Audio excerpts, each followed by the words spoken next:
रूस नाम का एक बहुत बड़ा देश है। वहाँ एक किसान रहता था। एक दिन वह अपने खेतों में काम कर रहा था। तभी उसने देखा कि उसके राज्य के महाराज उसके खेत में आए। महाराज खड़े होकर देखने लगे कि वह कैसे जमीन में हल चला रहा है। फिर उन्होंने पूछा, इतनी मेहनत के बाद महीने भर में कितना कमा लेते हो? 80 रूबल महाराज, किसान ने आदर के साथ उत्तर दिया। और इन 80 रूबल को खर्च कैसे करते हो? महाराज ने पूछा। महाराज, मैं पूरे पैसों के 5 हिस्से करता हूँ। पहला हिस्सा राज्य के कर चुकाने में जाता है, दूसरे हिस्से में मैं अपना कर्ज चुकाता हूँ और तीसरा हिस्सा मैं उधार देता हूँ और चौथे हिस्से में घर का खर्च चलाता हूँ और पांचवा हिस्सा मैं दान में देता हूँ।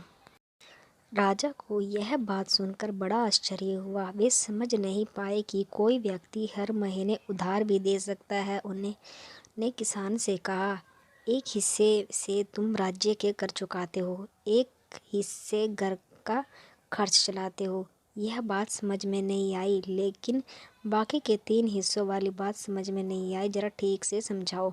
महाराज, मेरे पिताजी और माँ ने मुझे बड़ा किया, सब सिखाया। उन्होंने ही जो कुछ आज तक मेरे लिए किया वह मेरे ऊपर उधार है। अब मेरी बारी है मैं उनकी सेवा करने की, इसीलिए एक हिस्सा मैं उनकी देख रेख पर खर्च करता हूँ। इस तरह मैं उनका कर्ज चुकाने की कोशिश करता हूँ। उधार देने वाली बात मेरा एक बेटा है। आज उसके खाने पीने की, पढ़ाई की और बाकी सारी ज़रूरतें पूरी करता हूँ।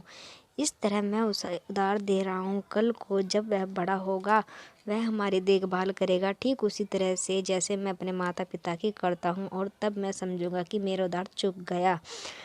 यह रही बात दान करने की, तो यह एक हिस्सा मेरी बेटी के लिए खर्च करता हूँ। वह जब बड़ी हो जाएगी तब मैं उसका विवाह कर दूंगा और वह हमें छोड़कर दूसरे घर चली जाएगी। इस तरह से जो कुछ भी मैं उसके लिए करूँगा दान समझकर ही करूँगा।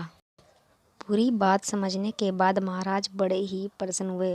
उन्होंने मान लिया कि किसान बहुत ही चतुर और हाजिर जवाब है। उन्होंने किसान को अपना न्याय मंत्री नियुक्त कर लिया। अगर आपको हमारी कहानी पसंद आए तो चैनल को लाइक और सब्सक्राइब जरूर करें।